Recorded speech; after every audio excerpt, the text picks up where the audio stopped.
আসসালামু আলাইকুম সবাইকে। বর্তমানে রয়েছে নওগাঁ জেলার মান্দা থানার সবচাইতে প্রাচীন এবং ঐতিহাসিক একটি নিদর্শন, একটি প্রাচীনতম মসজিদ কুসুমা মসজিদ। এবং এই যে মসজিদ, এই মসজিদটি কিন্তু এরকম যে একটা স্থাপনা আমাদের নওগাঁ জেলাতে রয়েছে, এটাই কিন্তু প্রমাণ করে যে আমাদের এই নওগাঁ জেলা আসলে মুঘল আমলে কতটা সমৃদ্ধশীল ছিল। তো এই যে প্রাচীনতম স্থাপনা দেখছেন, এটা সম্পর্কে অনেকে ভিডিও তৈরি করেছে, কিন্তু পূর্বের যে ইতিহাসগুলো রয়েছে সেগুলো সম্পর্কে কিন্তু সবাই সেইভাবে বিস্তারিত সেভাবে বলেনি। তো এই মসজিদটি নির্মাণ হয়েছিল 1858 থেকে 59 খ্রিস্টাব্দের মধ্যে। তৎকালীন সময়ে যিনি আফগান শাসক গিয়াসউদ্দিন শাহর আমলে জনৈক সুলাইমান কর্তৃক এই মসজিদটি নির্মাণ করা হয়েছিল।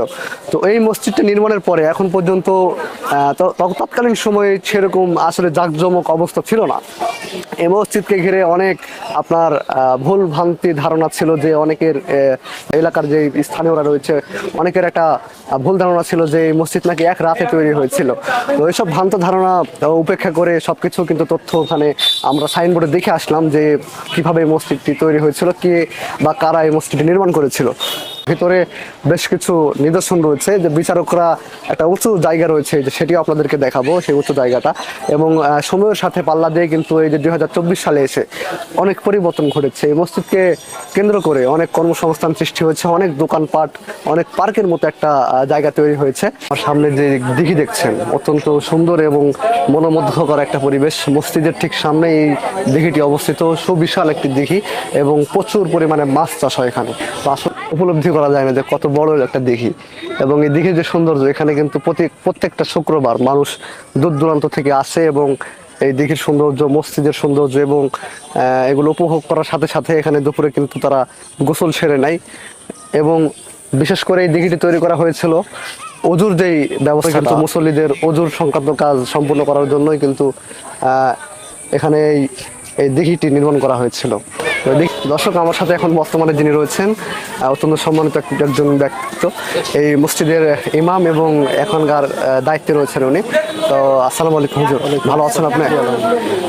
আমরা তো সবকিছু ঘুরে দেখলাম এবং এখানে সাইনবোর্ডে সবকিছু দেওয়া আছে, তারপরেও আপনার মুখ থেকে একটু জানতে চাচ্ছিলাম এখানকার কার্যক্রম আসলে এখন কিভাবে পরিচালিত হচ্ছে বা কিসের উপর ভিত্তি করে এটা চলছে আর কি। আসলে কুসুমা মসজিদটি এখন বাংলাদেশ প্রত্নতত্ত্ব বিভাগে দেখাশোনা করে এবং স্থানীয়ভাবে ম্যানেজিং কমিটির প্রধান হচ্ছে মান্দা উপজেলার ইউনো, উনি মসজিদের সভাপতি। আচ্ছা আচ্ছা। এবং কিছু ম্যানেজিং কমিটি আছে, ওনাদের মাধ্যমে পরিচালিত হয়। এবং আয়ের উৎস আমি একটু জানতে চাচ্ছিলাম একটু এই যে বিষয়টা, এই যে আপনাদের এখানে বিভিন্ন বিষয় নিয়ে একটা ভ্রান্ত ধারণা আছে যে মানত টানত নিয়ে, হ্যাঁ, এই বিষয়ে কিছু একটু যদি বলতেন। মান্যত আসলে অনেকেই আসে মান্যত করার জন্য। আসলে মান্যত করা যাবে, মান্যতটা আল্লাহ নামে যদি কেউ মান্যত করে, আল্লাহর নামে যদি কেউ মান্যত করে আল্লাহ ব্যতীত অন্য গায়রুল্লাহ, আল্লাহ ব্যতীত অন্য কারো নামে মান্যত করা যাবে না। এটা কুসুমা মসজিদেই যে করা লাগবে তার কোনো নয়, যে কোনো মসজিদেই করতে পারবে। এটা আল্লাহর কাছে দোয়া যে আমার সমস্যা দূর হলে আল্লাহর রাস্তায় 500 টাকা বা 1000 টাকা দান করবে, এটা করতে পারবে মান্যত। কিন্তু এখানে দেখা যায় যে সেরেক বলতে মানে কুসুম বিবির নামে বা এই পাথরের মসজিদের নামে যদি কেউ মান্যত করে তাহলে এটা সেরেক হবে এবং গুনাহ হবে। আর সেরেকের গুনাহ আল্লাহ কখনো মাফ কখনো ক্ষমা করে না। আজ অত্যন্ত সুন্দর হুজুরের কাছ থেকে আমি যে উত্তরটা আশা করেছিলাম আলহামদুলিল্লাহ সেটাই পেয়েছি। আপনাদের এখানে যে ওই যে বাক্সর মতো যেই পাথরটা, এটা আগে ওই ইয়েতে ছিল, রাস্তায় ছিল, ওটা এখানে নিয়ে আসার কারণ কি? প্রশাসনিকভাবে এবং ফায়ার সার্ভিস এবং এলাকার কিছু ব্যক্তিবর্গের গণ্যমান্য ব্যক্তির মাধ্যমে আমরা এখানে নিয়ে আসা হয়েছে। এটা হলো আপনার রশি বেঁধে নিচে বাঁশ। আচ্ছা, আমরা কিছু ভ্রান্ত মানে ধারণা ছিল এলাকার মধ্যে।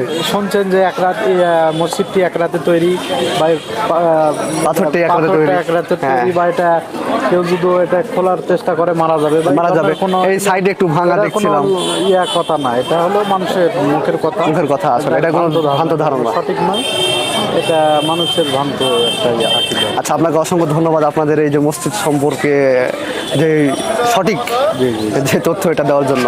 আসসালামু আলাইকুম, ভালো থাকবেন। আমার সামনে যে উঁচু স্থান দেখতে পাচ্ছেন, সেই স্থানে কিন্তু এই গ্রামের কুসুমা গ্রামের যে কোনো বিচার বলেন বা গ্রামের যারা সর্দার ছিল, তারা বিভিন্ন রকমের গ্রামের বিভিন্ন পরামর্শ বিচারমূলক কার্য সম্পন্ন করে থাকতো। 6টি গম্বুজ বিশিষ্ট একটি মসজিদ, অত্যন্ত সুন্দর এবং ছোট্ট একটি মসজিদ হলেও আপনারা অবাক হয়ে যাবেন এটার যে আদি যে কাজগুলো, এটা নকশা দেখুন শুধু। এগুলো কিন্তু 2024 সালে সম্ভব কিনা জানি না।